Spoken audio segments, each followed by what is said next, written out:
Come on, I'll fight you. Come on. That's right. Come on, I'll fight you. Oh, knockout. Hey, welcome to today's Fur and the Fan, where we are going to have a lot of fun. What are we doing here? We're messing around with sparring. Sparring? What do you mean by sparring? Sparring, you know, where you fight them. We're not going to fight. We're going to love our little trailer, and we're going to continue to build it today. What we're doing today to talk about sparring is not a 1-2 punch. We're going to do sparring, as in adding more framing to our trailer. We need to get some shape to it. So let me spin the camera around and I'll show you what I mean by sparring. Hey, that was a cheap shot. So let's take a look at the blueprints from our magazine from the 1940s. And we'll see here what we're working on now is we're going to add this spar here. We're going to add this one, and perhaps the one on the floor. What we want to do is give structure to the arch of our trailer. And so we're going to work on these, and then we're going to probably glue lam up that centerpiece right there. So let's get in the mood. We're going to go over there and we're going to start cutting up some wood. Are we running? We are running. So you've seen me cut wood before, so I didn't think you had to look at that. What we did is we went ahead and we cut up 3 of our spars, or you can call them roof beams if you'd like. And they actually are a little bit wider than between our panels here. In order to make these fit, we're actually going to mark where our spars go, and then we're going to notch in our finished plywood so that our spars have a place to rest. And then we're going to go ahead and use a squirrel nut connection to make this a nice strong joint in each of the places where our spars go. So next we just need to figure out where these markings need to be. We installed our first spar here just to make sure I remembered how to do it, and it actually went pretty well. I'm happy with this installation. But since you didn't see it, and we have 1, 2, 3 more to go, then I'm going to go ahead and show you how we installed this. Very similar to our side walls and how we did the framing there, but just a little twist. We're actually cutting into our nice smooth paneling. That just gives our spars a little pocket to sit in. So let's go ahead and show you on this next one how I installed these spars. Now, because everything is on a curve here, it's kind of hard to measure where things are actually in relation to each other. So what I decided to do was to use our columns here at the edge of the window and at the edge of that door as my starting points to measure from. Our beam up here, or our spar, is actually offset that way about 1.5 inches so that we don't conflict with our little squirrel joint right there. So it's actually pushed back. And what we've decided to do is to start from there, come down 4 feet, and then we're going to go down to the next one, which is a little less than 4 feet. I'm trying to make it so you see very, very few plywood joints on the interior. We will have a joint on this middle spar here on the inside panel. You'll see that one, but we're going to put some little fancy beam or some decorative thing, so you won't really be able to see that that is a joint. And the other joints will be hidden here, inside of here, because this is where we're going to put a new cabinet on this face of our trailer. We'll show you that later on. For now, let's go ahead and get started and mark here and show you here how I added our spar. We have placed a mark right here, which is 4 feet from the center of the one at the top spar. So we're going to place our beam or our spar about right here in the center, and we're just going to trace an outline. You want to mark with the piece that you're actually using, because the lumber itself may or may not be exactly the same between each piece. Now that we have our mark here, we're going to go ahead and use our oscillating tool, and I'm going to go ahead and put on some ear protection because this is quite loud, and I'll let you listen to some lovely music.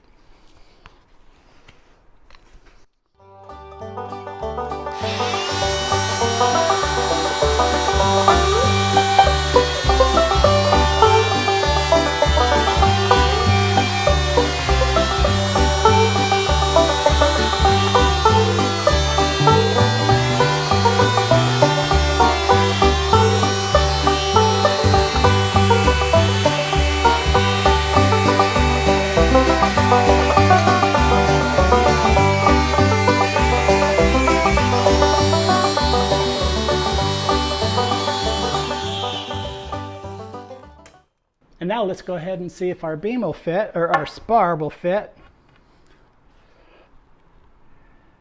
That is beautiful. Let's go mark the other side. We marked this. Let's go ahead and cut it.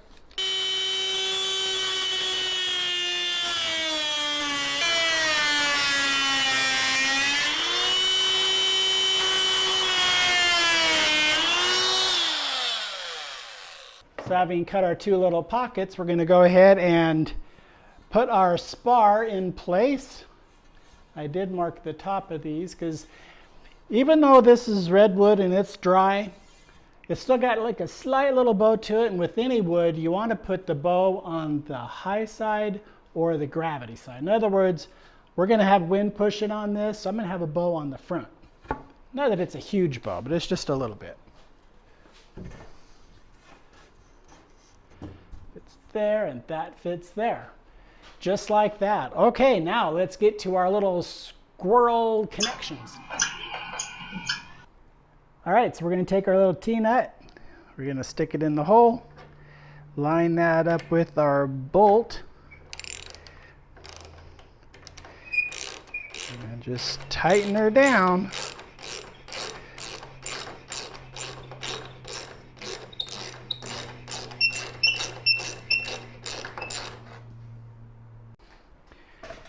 Now, since we're here, we're going to also put just a little squeezing of glue down inside of our joint. Let it run in there a little bit. Not too much, we need to be careful so it doesn't run all over our pretty wall. And then we'll go ahead and squeeze this together.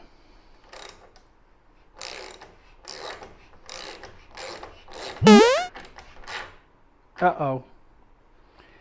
One thing we forgot to do. Got a fur in the fan moment.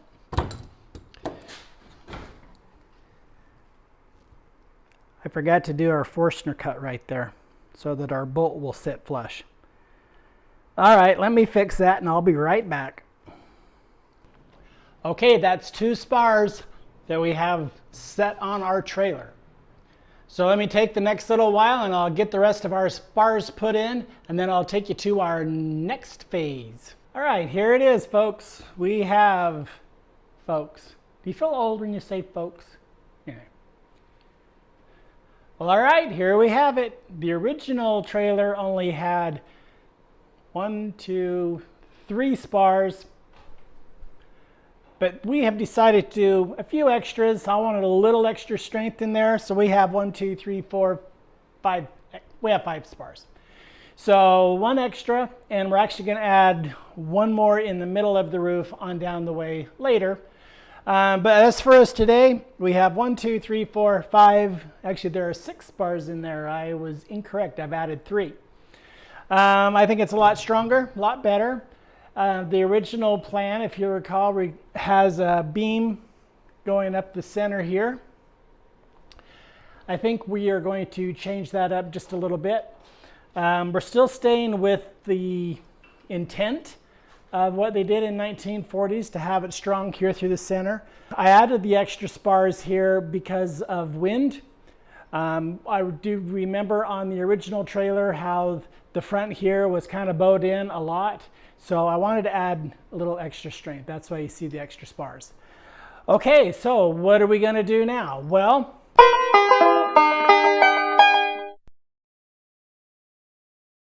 the next thing we're going to do is add some pieces of wood between each of our spars here as we go up on each edge here, on the edge there.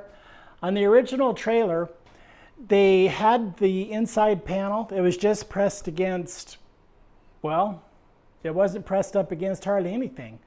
It was stapled to the center part that went through and maybe kind of edge bound in the side. And it's kind of stapled on a kind of an angle to hold the wall, this curved wall up. But I want to actually give it some bit of meat.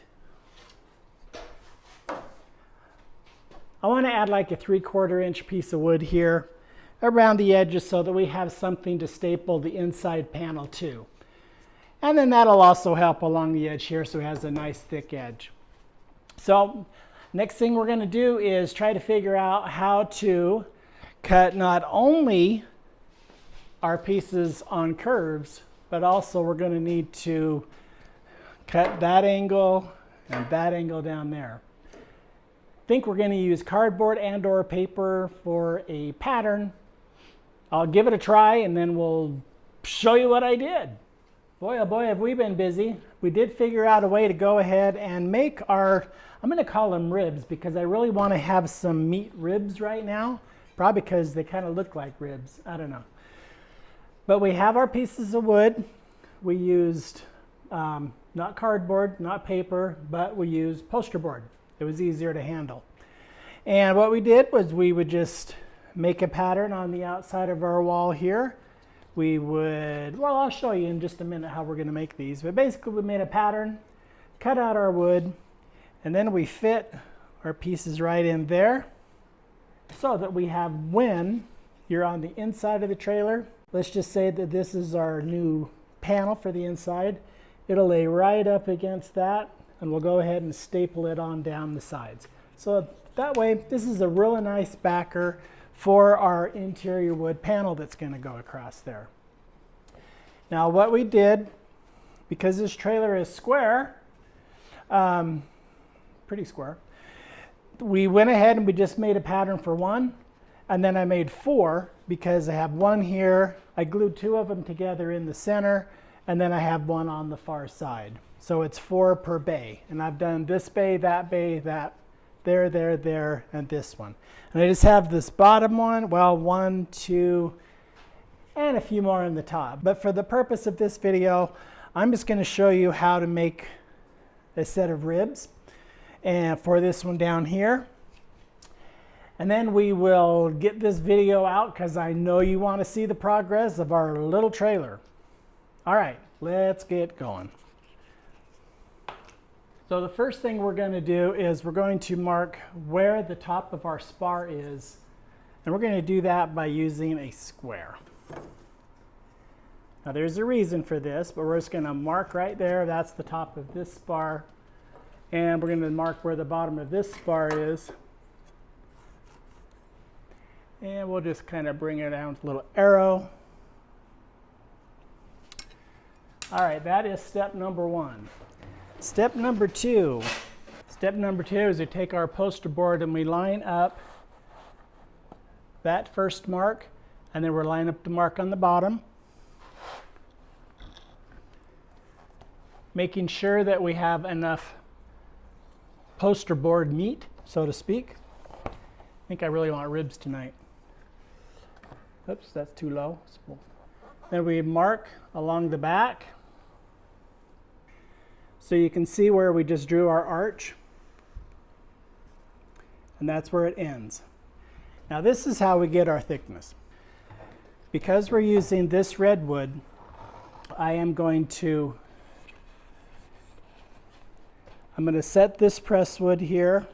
I'm setting our piece of redwood at that corner, and it's along that edge. Now I'm just going to mark it so that we know from there down to there is the thickness. And I'm going to go ahead and just use this 1x2 or whatever it is and go and mark along our entire length here. By marking it like this, that gives us our angle here, and it gives us our curve, and it gives us our other angle. And we know that we took our marks on this side. We want to write outside. That way that way we'll know that all of our pieces of wood are going to go that way, and that's the outside. That way we don't get our rib turned upside down. So I'm going to go ahead and cut this out. There, now cut it out. We have our nice little rib. And we'll just trim off that edge. That edge is trimmed. We know the outside is that way. So we'll place it, oops, we're down here. Stick that in. It's just a little long, which is better than it being too short. Trim it slightly. And now we're going to trace our pattern onto our wood. And we're going to make 4 of them. Remember, 2 for each outside, or 1 for each outside, and 2 glued together for the inside, forming what would have been our glue laminated beam. But because this is plywood, in a sense it is a glue laminated beam. So we are following the spirit of the 1940s. We're just not making one great big glue lam. We're going to go ahead and write outside on that one so we don't confuse it. And so on until we get 4 of them, and then we cut it out on the bandsaw.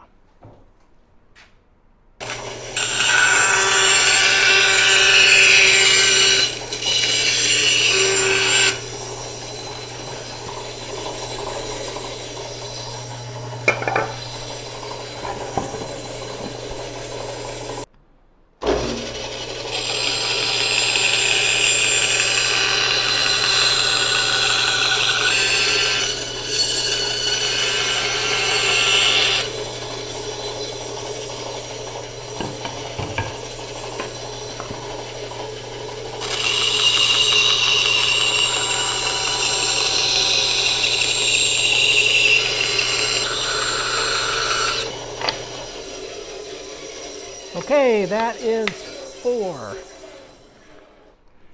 Little dusty. Whew. All right. So we have our 4 ribs. Now we will test them. Am I still here? Yes. That is beautiful. Okay. So since we know they fit, maybe we should have tested that when I did the first one, but we know they fit.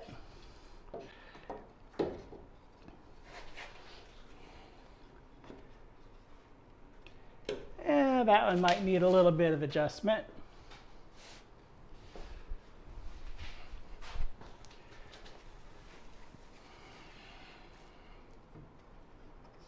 Center line ones fit nice. So the one extra thing that we do with these is we actually will glue them together.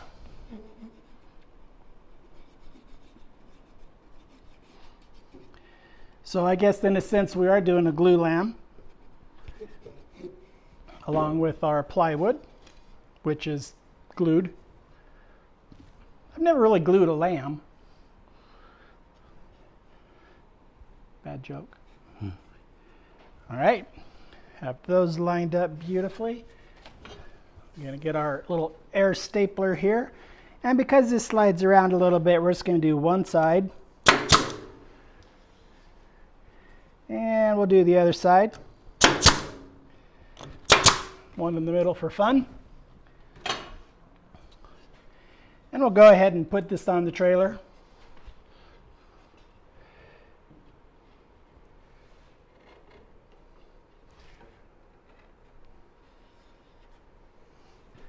There, so as you can see, I just have to do 4 more for the bottom one there, and then we'll do a few of them on the roof. But I'm going to go ahead and cut this video right now. I want to thank y'all for joining us today here at Fur and the Fan. And a special welcome to all of our new subscribers. I hope this program is what you're looking for.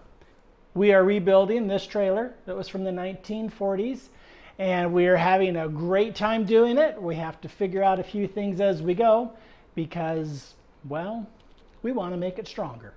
Anyway, join us next week when we will continue the build of this 1940s teardrop trailer.